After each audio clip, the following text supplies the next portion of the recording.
Hey everybody, St. Paul here. I can't wait for you to hear this next interview. Will Lee is next on Music on the Run.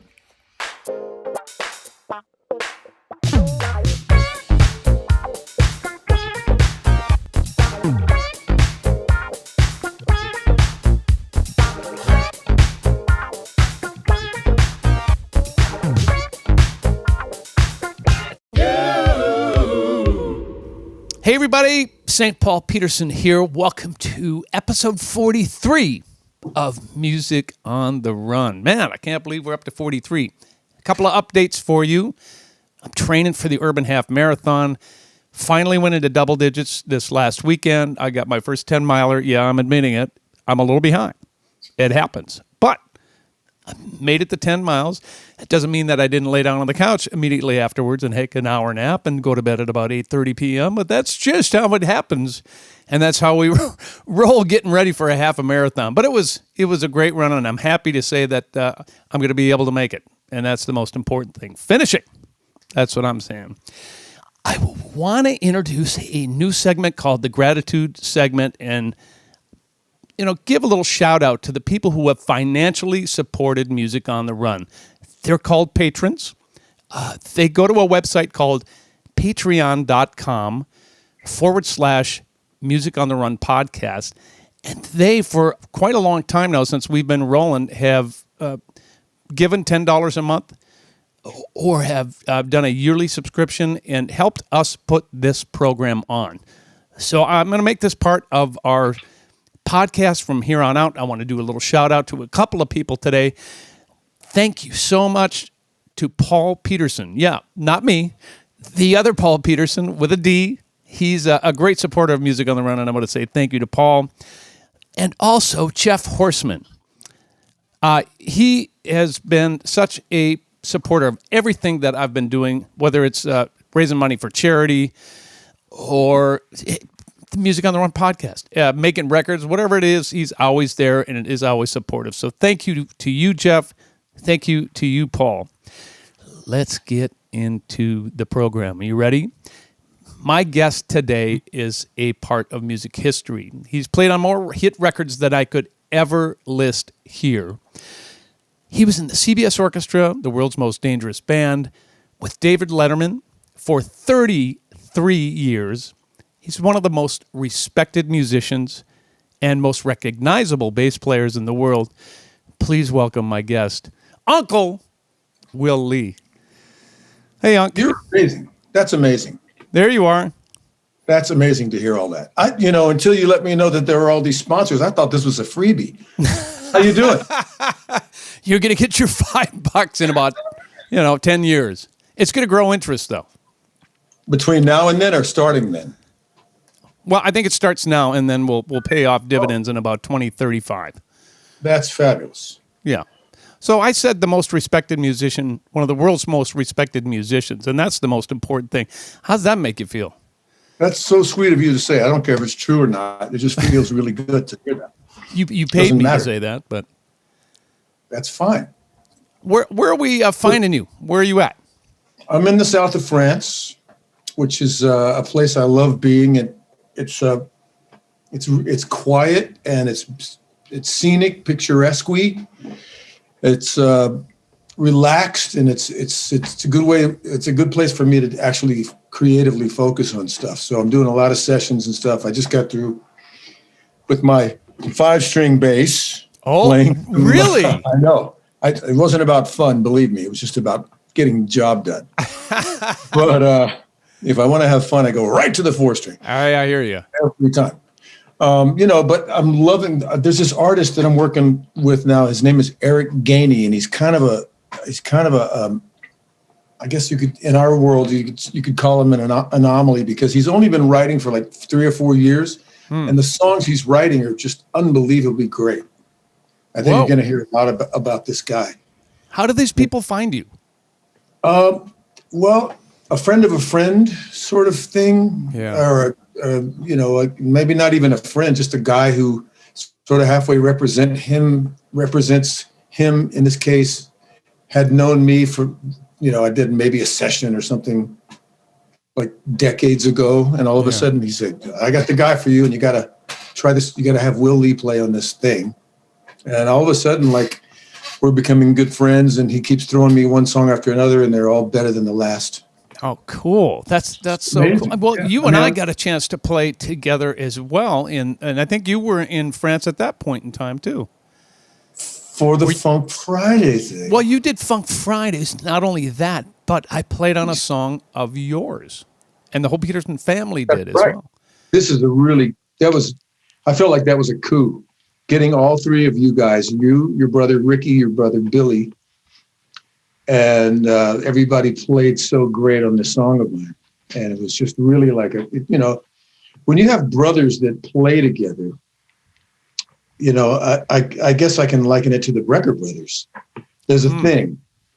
There's a vibe. There's a lock. There's an understanding about, there's a fundamental understanding of groove and music itself that everybody kind of, whether they verbally talk about it or even agree on in a conversation, they agree on it in their bodies. And you guys sound so great on that song.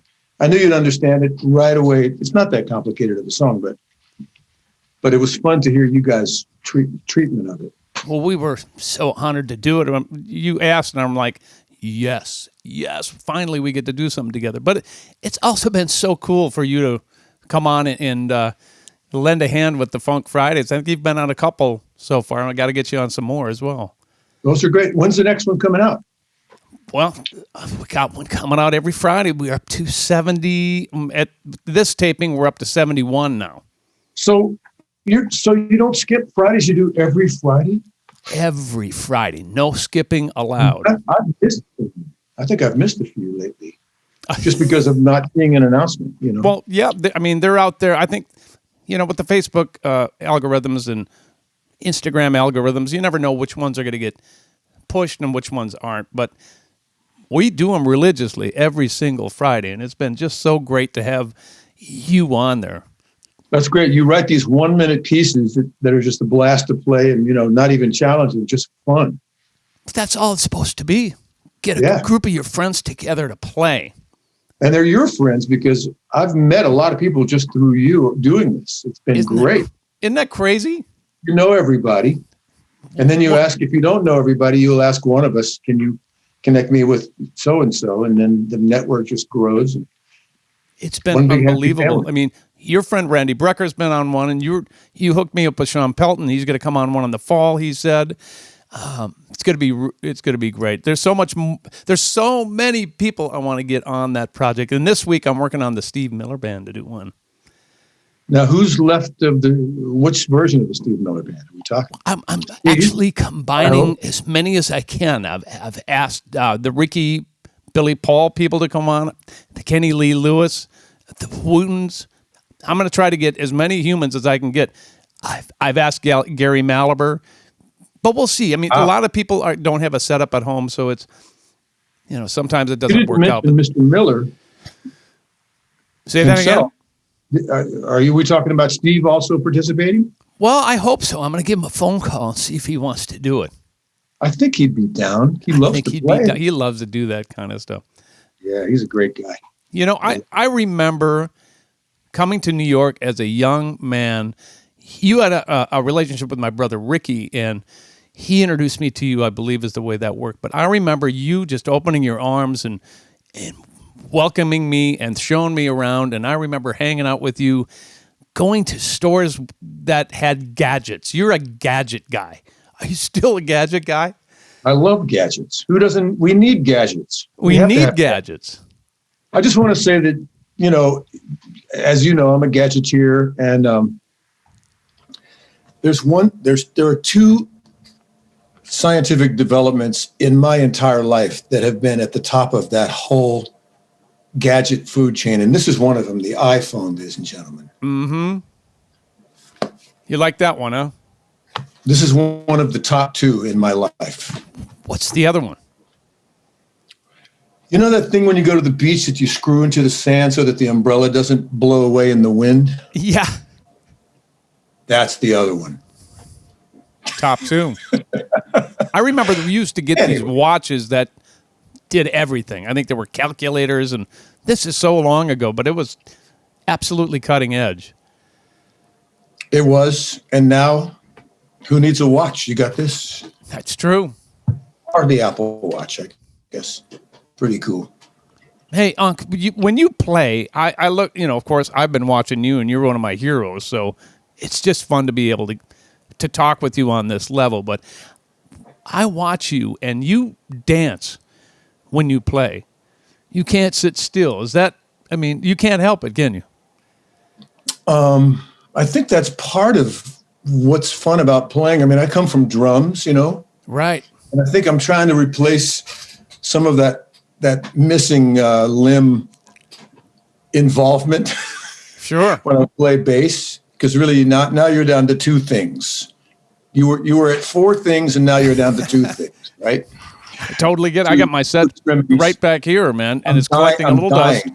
I'm dying because I don't have a set. And oh, no. I mean, I do, but it's in storage, and I have no place to set it up. And, I dream of having my kit set up somewhere. I saw you get on Gad's drum set. What was that, a month ago or so? You could play? I wasn't even playing. I was just listening and feeling my way around it. Somebody happened to be recording. I didn't even know. But man, that made me even more hungry to do this. And I got to say that the experience of sitting at his kit, even though it was like I probably orgasmed in about 1 second because it had been so long. But the feeling of it was overwhelming because the way Steve sets up his drums is so ergonomically wonderful that you sit down at his kit and everything's right where you want it to be, and it's so conveniently located. And the action of the kick pedal and all that, all the details are just like really fine tuned. And if I ever do get my kit up and it pleases him enough, I'm going to beg him to set my drums up for me in just the way that he knows how to do it. He's the master. I mean, God, it makes playing so much more fun, and just like, and it's a faster journey from your brain to the notes coming back at you the way you want to hear those notes and the placement of them, Right. Well, so he would know. He is there's only one Steve Gadd. Yeah, I love watching him. I love watching him in like either his band or a band that's a sort of a groove-oriented band, which most of the bands are, I guess, if they have a drummer. But the kind of music that he chooses to play, there's nothing like playing a shuffle with Steve Gadd. I'll just say that. And to watch him do that with any other band is the most thrilling thing in the world, because he's got this reserve and he simmers for an untold amount of time that tries your patience, basically. But when it's time for him to explode, it's like the greatest thing you ever saw, like a pressure cooker, just the lid flying off. And it's just like, wow, that was worth waiting for, because he doesn't give it to you for a long time, And then when he decides to just let go, it's like, wow! It's just like the greatest thing in the world to see. You've played with every great drummer on the planet. I'm going to ask the most unfair question ever, and you can weed around this one a little bit, but do you have a favorite that you've played with that you really lock with? Well, there's a lot of guys that I can lock with really well. And Sean is one of them, you mentioned. And I'm sure that like Steve Ferroni, Steve Gadd, and everybody's got a totally different feel and approach, but some guys are easier to sort of predict the next note than other guys have been, and like even guys like Gary Novak, just, God, there's so many. You got Charlie Drayton. Jordan. Steve Jordan, guys who, even after a while, even if it didn't start out great, you sort of learn the language and that becomes like a thing, you seem to have fun in everything you do. That seems to be like the most important thing for you. Is that true? I'm pretty serious about it, actually. I'm pretty serious about the fun. Like the last time you saw me play was probably Love Rocks. It was, yeah. And I don't know if it seemed like I was having fun or not, Totally. but man, I had been working on that thing for like 4 months, right? And by the time you saw me or anybody saw me involved with the playing part of it, all the work was finished. And at that point, I was having dessert. So I was really, really digging what was happening a lot. Explain to our listeners what Love Rocks is and what you had to do as a musical director for that. Well, Love Rocks is a concert that happens yearly in New York City, and it's to raise money for a really great organization called God's Love We Deliver. And who and what they are is a few people who have organized feeding patients that are sort of locked in their homes and can't really get food for themselves because they're too sick. Right. And it started in the AIDS epidemic in '85, basically. And it's not a religious thing. It's called God's Love We Deliver, but it was named by a priest who saw this one woman bringing this one woman who knew a guy who had contracted AIDS. And she went to his apartment and brought a big bag of groceries and came back like a week later, and it was still sitting there because he just couldn't get it together to cook the food for himself because he was too weak. Right. And a priest saw her bringing cooked food over to this guy's house and said something to the effect of, "You're delivering God's love," or something. That was his way. That's how he saw it. So that kind of stuck with her. And she began this organization, and now they're up to feeding 10,000 people a day. Have no idea how they do this. They have all these volunteers. And when Love Rocks first came together 5 years ago, it was organized by a man named Greg Williamson, who's a greatly successful real estate broker in New York City. But he and his wife, when they got married, they decided they wanted to find a charity between the two of them that would be a sort of their charity. And they went down the list of all the charities they ever heard of, and they arrived at this God's Love We Deliver thing. And he's a music fanatic. He's really passionate about music. And he decided he would start doing concerts a la the thing that George Harrison did the very first thing of a million years ago with Bangladesh. Oh, wow. And get a big concert together of hopefully named people that will raise, awareness and money to feed people. And he did, and he called it Love Rocks New York City. So what it is, it's like multi-artists. We have like up to 20 to 30 artists, and it's 20 to 35 pieces of music every year. Let me say 25 to 35. Ooh. And and what we do is we have a great house band of 19 unbelievable musicians. And Steve Gadd is one of them. You also mentioned Sean Pelton, those two guys.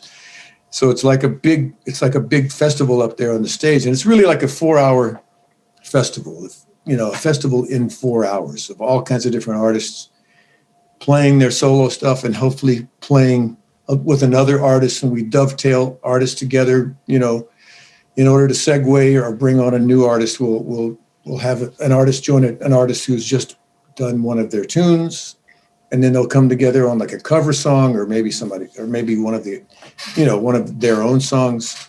And then throughout the night, it kind of moves well. We spend a lot of time sequencing as you would when you're making a record, say, to try to see how it all can have a nice arc and not be too tedious, because 4 hours is a long time, So that's the big work part of it. But then once the music starts playing, then it's just nothing but a blast. So if you see me looking like I'm having fun, you're right.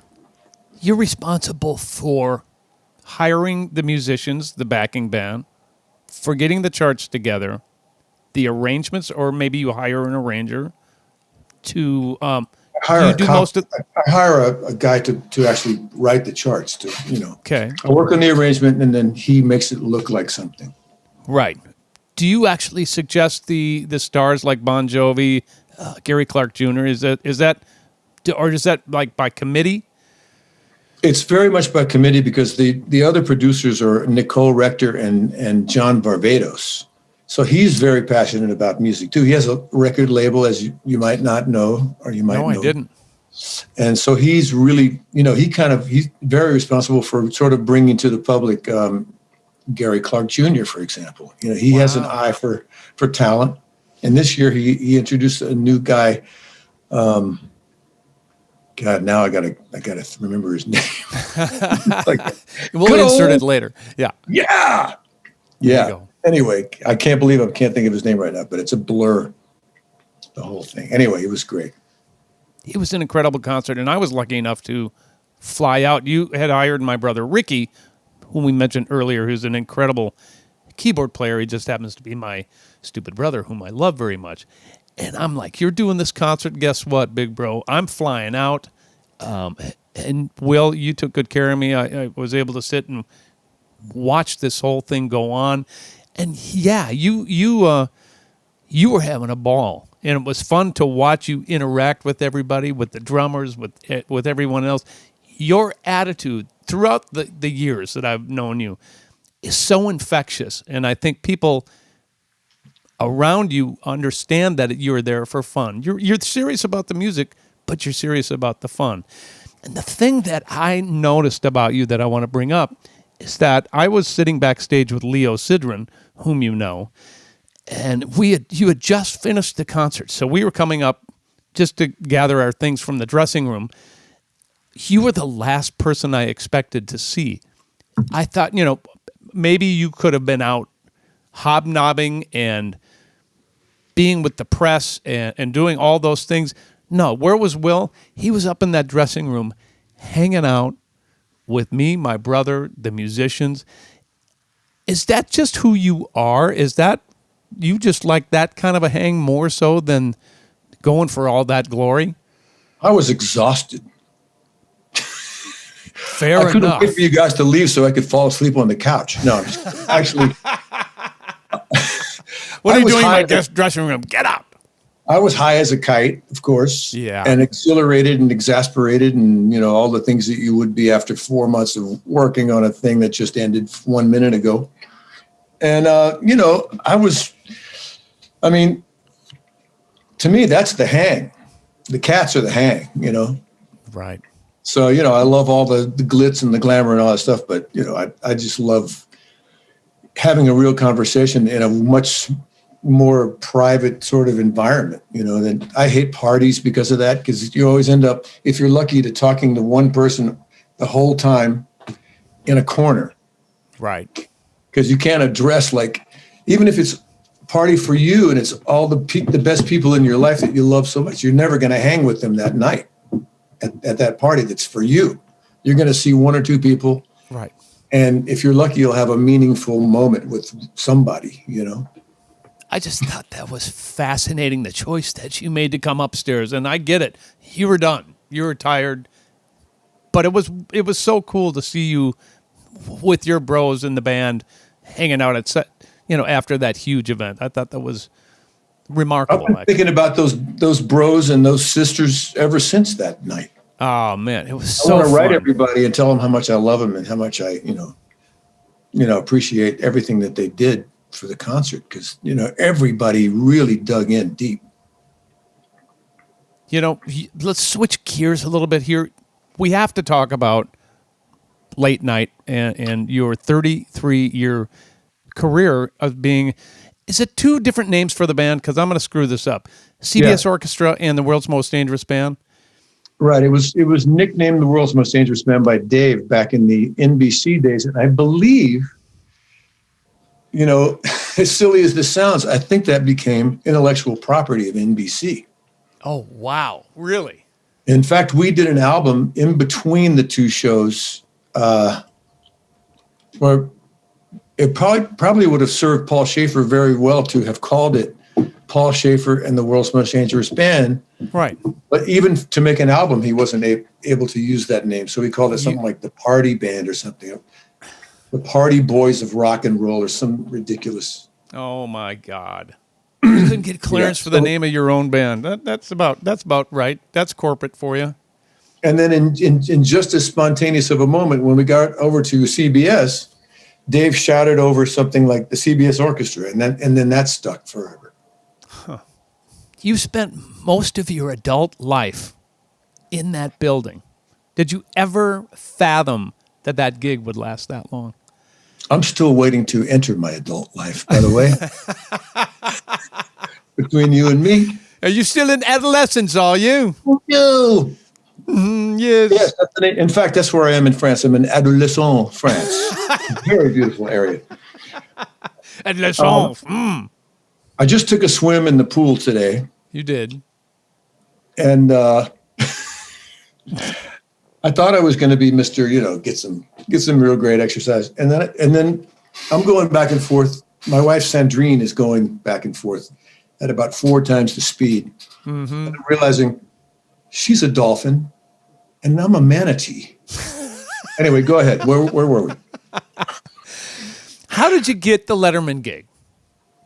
The Letterman gig came about because I was really good friends with Paul Schaefer. We've been really good friends since the day we met on a session that was a session for a guy named Paul Jabara that he was arranging for, that he ended up co-writing It's Raining Men with, and Paul Jabara later died of AIDS. But for some reason, I think that Paul Jabara had connected with Barry Manilow's producer, Ron Dante, who was producing this session. And Ron had hired me and maybe another couple of guys that were regulars on the Barry Manilow scene. I think maybe Jimmy Young was playing drums. He's the guy that played on Mandy with me and stuff. But so there's this guy I'd never seen before on piano who had arranged the music. His name was Paul Schaefer, and he was a Canadian guy, and he was very sweet and really respectful. And he already knew about me, and he treated me like I was king shit, You are king shit. Which actually, that definitely, softened things up, when a guy's like fawning over you, and you're like, oh, wait, you know about this? You know about that? Oh, he knew about everything. He knew everything because he'd been studying record credits and stuff. Anyway, we got along like gangbusters, and we've been great friends ever since.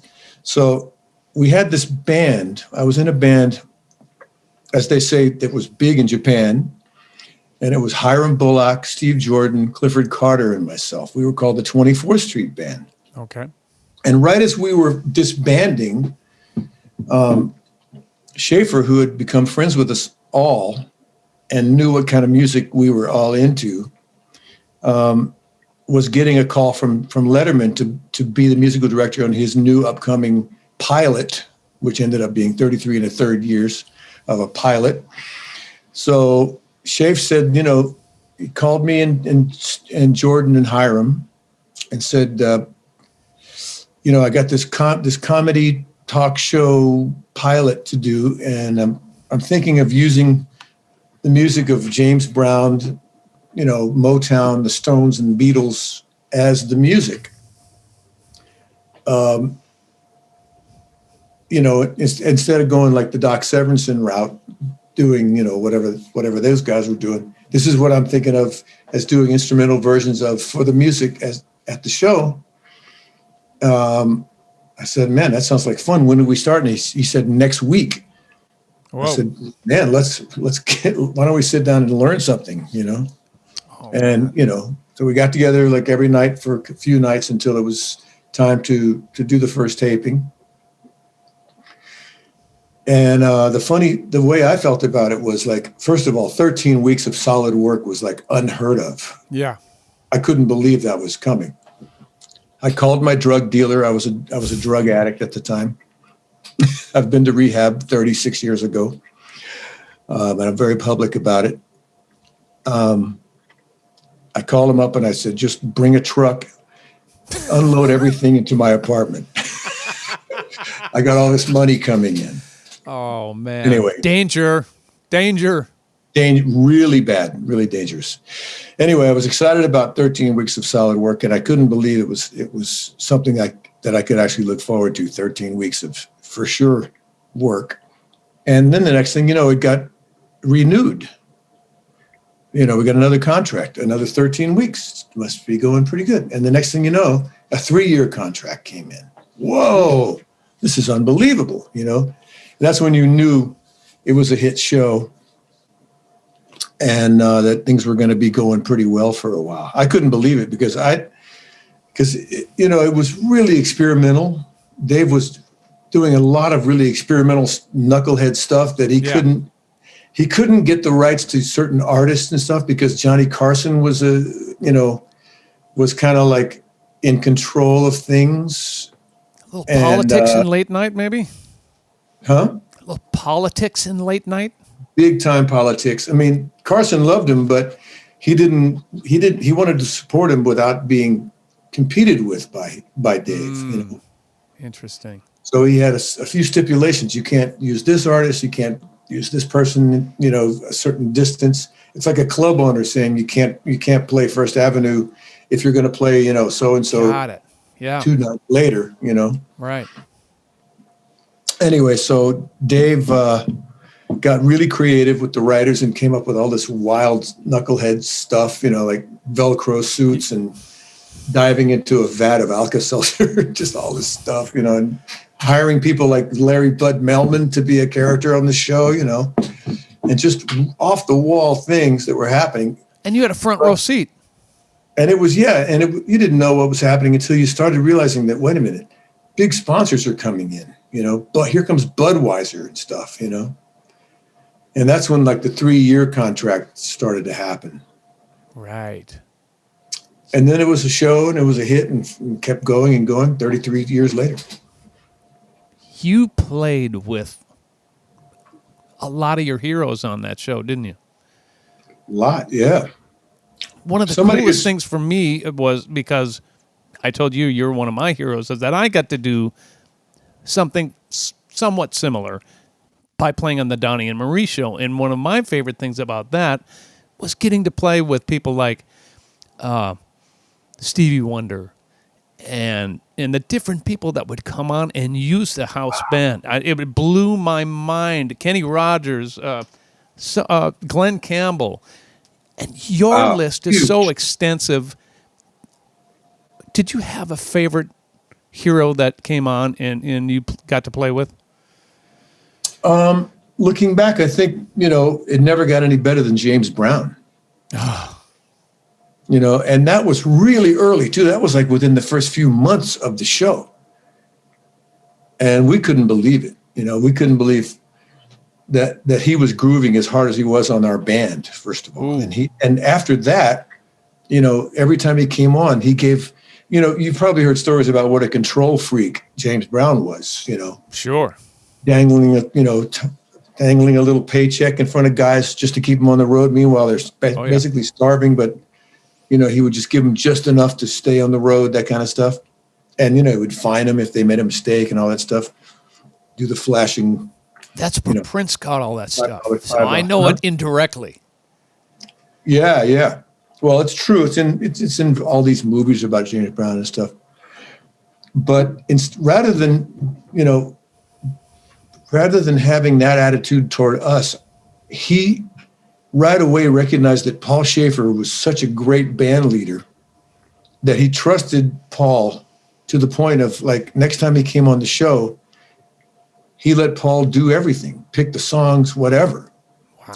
He gave up the control completely because after that first experience, he loved it so much that he felt really confident. Coming back. 33 years. Did you ever feel, and this is a crazy question, but did you ever feel stifled? Did you feel not held back? I don't think that's the right terminology, but you couldn't go on these world tours. Did that ever bother you, or were you thanking your lucky stars that you had 33 years on this gig? Well, my favorite thing, I never really romanticized about living on a bus or anything like that. but my favorite thing is sessions. Right. I What love. you've done before and during and after your stint with Letterman, right? But yes, but during, it took a very patient producer to keep hiring you if you had to leave in the middle of the day for 4 hours to go do a thing.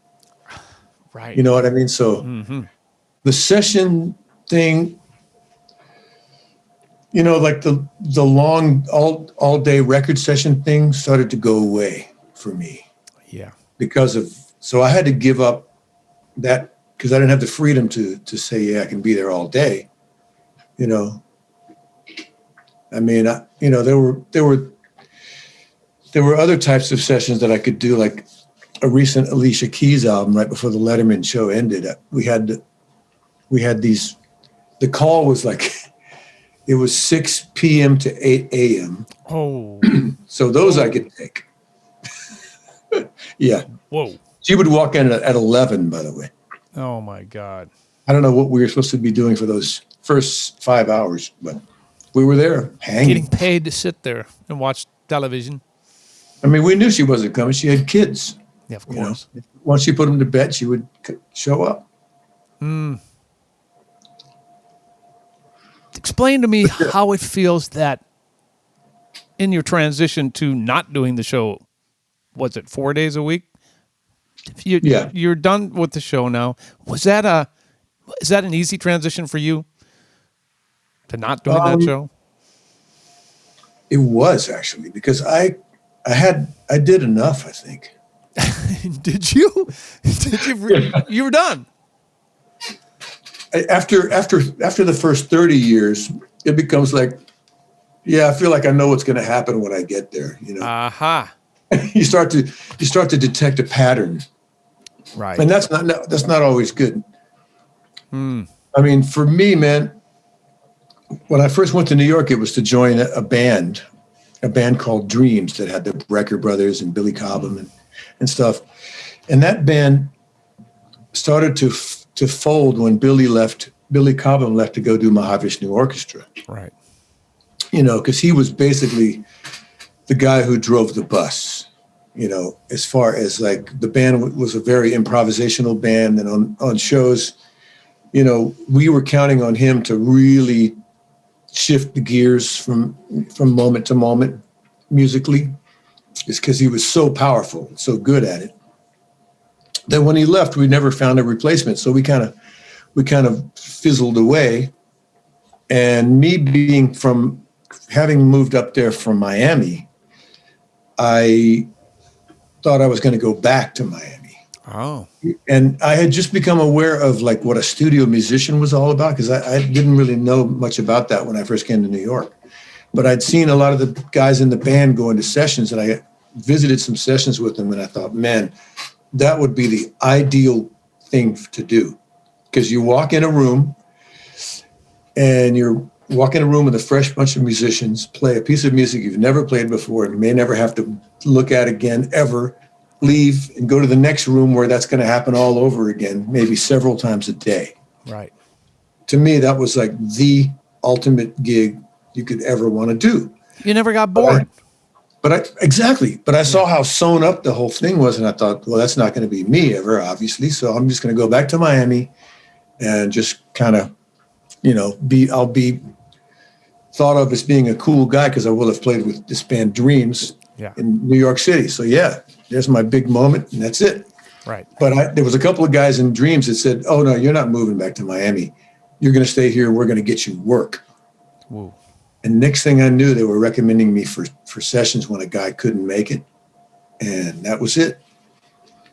I just started that was my total foot in the door. So I got really, really lucky because of those people having their own studio careers, And you did that from the time you got there through your entire career, including now. Decades, yeah. Right. It's my favorite thing, still. How many records do you think you've played on?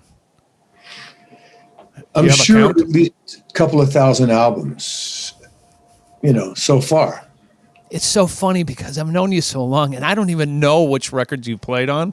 And I'll listen to, for example, I'm out by my pool, and I'll listen to a Shocker record, and I'm like, who played bass on that? And then I'll look it up, and I go, no, it's Uncle Will. And then I'll call you and go, dude, I had no idea. It's pretty fun to hear all the records you've been a part of. And you know what's so cool about that too, Unc, is that you cross all genres, and you do it with integrity and authenticity to that particular genre. Is there a trick to that? Yeah, it's the same trick that you use. You had musical parents. You grew up listening. You know what a groove feels like in your body. And a groove is a groove is a groove. And by that, I mean, that's the thing that sort of I connect with all genres of music all the ones that I like are all groove based. And that includes jazz, country, gospel, blues, rock and roll, and everything you can think of, funk, And I'm sure that you can slide in and out of all those genres just as easily because you came up, and we have jazz backgrounds, and I think that's really, really, there's something about that informs you, whether you think of yourself as a student or not. It's in your household, so you're hearing all this stuff, and you're learning about, like, in your very body what feels good. So you know when something feels good or not, because you've learned, unconsciously what that feeling is. So you can always have a guide inside of you that lets you know, is this grooving or not? Right. And you and I are lucky because you primarily, I don't know how you consider yourself, but I think of you as a master bass player. You may think of, I mean, I know that you play a lot of other instruments, very proficiently. I've seen you wail on everything, and I love your drumming, by the way. Thank you. I mentioned something. I'm saving to this you. clip right here, and I'll play it over and over when I'm upset. I mentioned something to you about, something that you wouldn't admit to, but you're playing on the latest Peterson Brothers album that you guys did. There's something that very few people have, and that is you have this ability to make it feel really good without pounding the drums. You're playing mostly drums on that record, right? Oh, drums and guitar, yeah. You're leaving the bass up to Willard. Of course, my big Of course, brother. all the keyboards up to Ricky. Oh, yeah. So that leaves you like, well, what's left for me? Okay.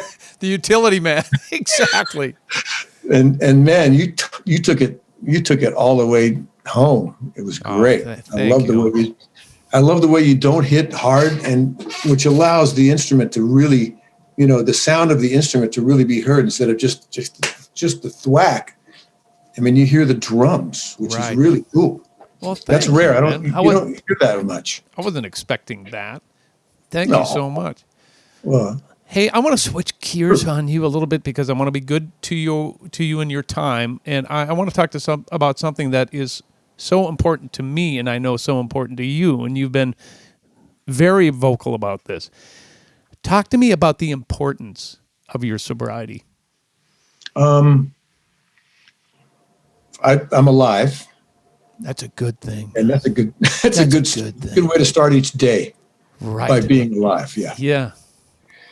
I got really carried away with a dual addiction to drinking and cocaine.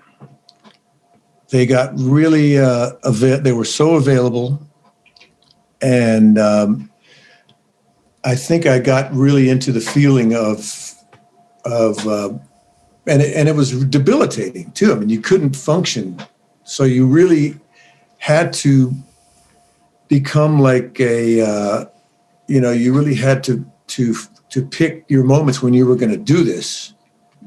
That becomes an art form in itself, a bad art form. It is. you can't say, okay, I'm going to get really drunk and really high and be a great anything, musician, singer, player, anything, person, friend, member of a relationship, member of a family.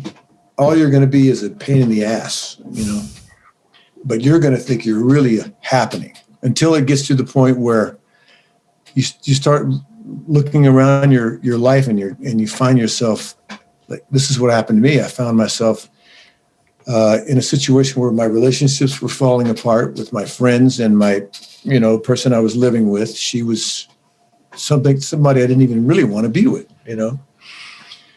and my work was going away because I was blowing it. I was not showing up for gigs. Whoa. And this is funny because 36 years later, there are still people that won't call me for work because they have decided that I'm that guy that won't show up.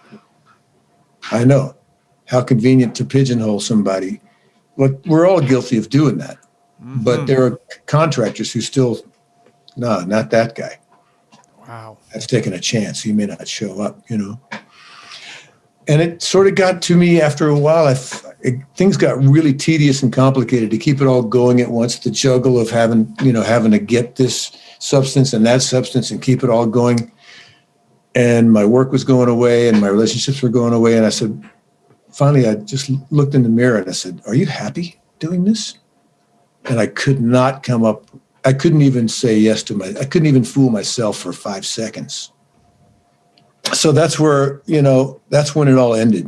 I finally was able to, because, your friends and people who care about you just become a pain in the butt for you. You don't want to hear from them because they're saying, you know what you're doing to yourself? Oh, yeah, right. Sure. Yeah, right. Never mind. Screw you. Meanwhile, the Jones is going, okay, let's go. Let's get wasted. Right. And the Jones won until I finally asked myself that question: "Are you happy?" And finally I said, "Okay, this is not working." You went to rehab then? Yeah, went in for 5 weeks. Okay. Greatest thing I could have done. I was lucky to get in. Because it was all very spontaneous. I called them up and I said, "Look, do you have any room for me?" And they said, "Yeah, come in." It's almost like they were waiting for me. Wow. Yes, come in, Will. We've been expecting of you. Yes, your bed is made. Your food will be. Well, I can tell you from me looking at you, because as you know, people are watching. And I watched you with my own struggle with alcohol, and I saw you as an inspiration and someone who I looked up to in sobriety. And I looked at you because here's a guy who's a bass player. He's doing what I want to do. He's successful. He has friends, and most of all, he has respect. And that's how we started this show, and that word has come up several times now, and that is what I wanted. So on behalf of so many different people who have looked up to you and watched your journey, thanks for doing that. I'm glad you're alive and wake up every day, and we're very grateful for your inspiration on that one. Thanks, Unc. Hey, it's the least I could do. Hey, but because this... Oh, I'm sorry. Go ahead. I was just going to say that the funny thing is, man, and the music suffered a lot because of all that stuff too. Really? Because I got to a point where, as a bassist, you can almost get away with playing just roots and downbeats all the time. Yeah. And there were a lot of sessions where I would just do that because I didn't want to be singled out by the producer. Oh. Because I was really paranoid. Oh. And there would be gigs where I would just be really really just kind of playing and couldn't wait to get off the stage so I could go back and get high, Yeah. Sort of hiding and playing it safe and whatever. And strange thing happened after I got out of rehab and I came back and I remember I was doing a gig at the Blue Note with somebody. And, when you stop getting high and you get back into music, it's all of a sudden, it's like really colorful. It's like everyone goes from black and white to just Technicolor, right? Yeah. Because it's so much more, you're so much freer. And the music is just so magical. Music is magical, you know? And if you don't have all that self-conscious stuff going on, you can really let go of yourself and really get in the zone of playing and have a great time. And I become really animated after that happened. And I got really... wait a minute. You? Hold on. Well, No. I started getting so into it. I remember I got off the stage at the Blue Note really soon after I got out of rehab, and a guy came over to me and said, "Hey, man, you look like you're really fucked up. You got any more of that stuff?" I was like, okay, here's what's happening. Here's what's happening. Oh, man. The only reason I'm allowed to look like I'm having this much fun is because I finally am, you know, because I don't have any of that stuff. So there is happiness on the other side of that abuse. Tremendous happiness. Way much happier. And you're happy to this day. So far, so good. Yeah. Let's switch gears to what this program is all about. This is called Music on the Run. I'm a runner. That's how I cope with stress, being on the road, all that kind of thing. That's how I stay healthy. Your energy level has always been so incredible. Is it just being Will Lee? Is that enough of a workout for you? You just wake up and you're on 11 and that gets your heart rate up enough? Or do you actually like you said you like to go swimming. I know you're a diver. What's your coping mechanism now? I don't know, man. I've never been bored, first of all, ever. I'm kind of excited to do anything, even this interview. You liar. You lie. You know, if I'm not doing sessions, I have like about 200 songs that are waiting to be finished. Oh, yeah. So as soon as I can get, you know, a few duties out of the way, I'll be free to go back in and start, you know, figuring out how to you know, finish some songs. And a few things about that. Songwriting is, you know, nobody's throwing me any money to do this, and there's hardly any money in songwriting anymore. So it's even more of like a level playing field between people now. And it's kind of freeing in a way to know that you're doing this for the real reason, and that's to really express yourself. And I'm hoping that you and me and anybody else that we know that does make music is able to, how do I put this? You know, what's the point of music? What's music for? It's not just for you to get your rocks off. You know, that's a good start because that'll keep you off the street and keep you from doing harm to others, say, and it's a good pacifier or whatever. And it's great fun, but can we use music to better this world, this really messed up world that we have right now, you know? This world that needs so much healing. There's so much anger out there. And there's so much prejudice and there's so much all negative garbage going on.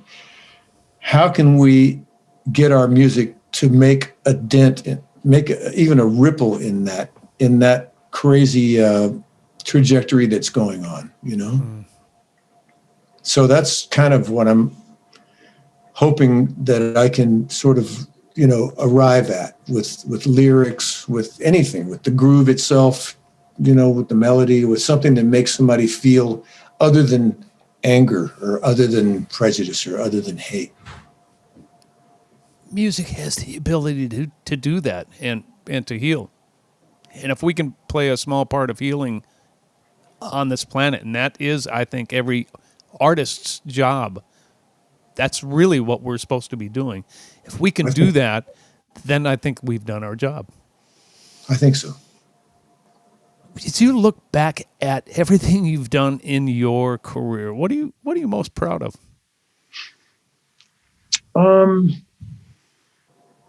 I think the thing that makes me most proud is things that I've been able to arrive at due to teamwork.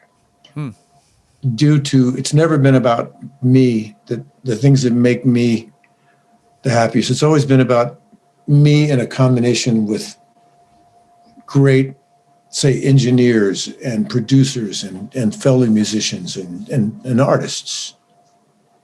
I love, I'm not somebody that looks back very much. All my gold records and all that stuff are at a museum in Nashville at the Musicians Hall of Fame, most of them. Congratulations, by the way. And thank you. I'm a proud inductee in the 2014 That's class. right. I did read that. But when I do get a glimpse back, because people will say, "Hey, man, check this out." It's a lot of stuff I forgot about, so I bet. There's a really sweet thing on Facebook called the Will Lee Appreciation Group. Yeah, That I'm a put member. together by this Japanese girl named Yasuko Hori, who's a great fan. And people will just post stuff, and it's like, wow, that thing happened? Oh, yeah, Leo Sayer, sure. Oh, Waylon Jennings you just kind of go back, and some of it's good, some of it's not great. I mean, it's coming from me. I mean, my part of it's not always great, but there are certain things like some of those CTI records that have like a really good bass sound on them and stuff. And I was like, wow, I want to get back to that. That's pretty nice. But then again, I don't have Rudy Van Gelder engineering for me. So we do what we can. Right. That's another one of those teamwork things. Like the writing was great, the rearranging and the band was hired was great, and Rudy was great, or whatever engineer was able to get a wonderful sound on you. And it's a lot of what we're doing these days is sitting by ourselves at home with a computer and trying to figure out software. Like I feel like a simian who's just been introduced to a circuit board. What is that? Like, what am I going to do with that? That's not a banana. Yeah. Where's my banana? Yeah, hit it. So Hidden the banana. Right. But I've been trying to overcome some of that and learn about, the plugins and all the fun stuff that's available out there. Yeah. And still, it's not a Studer. It's not 24 track, 2-inch. Still, the game has changed quite a bit. I mean, there's less of that and more of what you're talking about with sitting in that room and overdubbing and sending it out. And I miss the interaction, but I guess we have to embrace whatever it is. And, as we talk about Funk Friday, that has actually been one of the things that has kept me sane during this whole pandemic is reaching out to people like you and Randy Brecker and Dean Brown and Ricky Peterson and all these guys to have a moment, even with each other on a text string going, thank you for taking the time out and bringing some well-needed love and light to this terrible time in human history. And that's really what we were doing. And I think every time you pick up a bass, you are giving love and light to the human condition. And, Will, I can't thank you enough for coming on Music on the Run. Where can we find you playing? I know you're getting back in with the Fab Four. Well, a little bit. We're doing we have a New York public gig that's been announced, and that's November 6th at the Beacon. Oh, great. I'm going to do a small mini tour of the Northeast with a group called Toxic Monkey in Perfect. in December, and that's Steve Lukather and Bill Evans and Keith Carlock and Steve Weingart and myself. Nobody could. Yeah, that's going to be fun. We really have a great time with that. And there's another band that I have called Band of Other Brothers, Boob, who are of course looking to tour in maybe April for a little minute. We just made a new record, a new album. Who's in that? That's Jeff Babco and Jeff Coffin, great saxophone player. Yep. Keith Carlock again, and Nir Felder on guitar, and myself. Wow. We have a new album coming out called Look Up. I hope you're singing. There's a little bit of on there. Yeah, you're such a great singer, man. I don't know if a lot of people know that, but you are an incredible singer. I've had my moments here and there. Yes, you have. A couple of punch-ins help. Yeah, no kidding. Auto-tune. Where can we find these dates? Is it willlee.com? Let me see. I'm probably better at putting it out there on Instagram and under Uncle Will Lee or Will Lee Bass Boy on Twitter or Facebook. Will Lee. Cool. Official Will Lee. Thank you, my Uncle Will Lee, for coming on the show, man. I love you, and of course, you know how highly I think of you, and appreciate all you've done for all of us bass players, paving the way and showing us how it's done with respect and integrity. And you too, man. I can't wait to hear the next thing that I get to hear you play on. Can you play me a note on that whirly back there? That's all you get. That's a jazz chord, by the way. It's my favorite note in the world. I All love right. the way you tickle the plastics, man. That's right. That's it for episode 40. What are we, 43 did I say? Let me look back here. Episode 43 with Uncle Will Lee. Thank you so much. Everybody, we'll see you in a couple of weeks. Music on the Run was hosted by yours truly, St. Paul Peterson. Edited and produced by my buddy Davide Raso. Artist relations by Owen Sartori. Video editing by Tanner Montague. And a very special thanks to the people who financially support this podcast. And remember, it's all about teamwork. You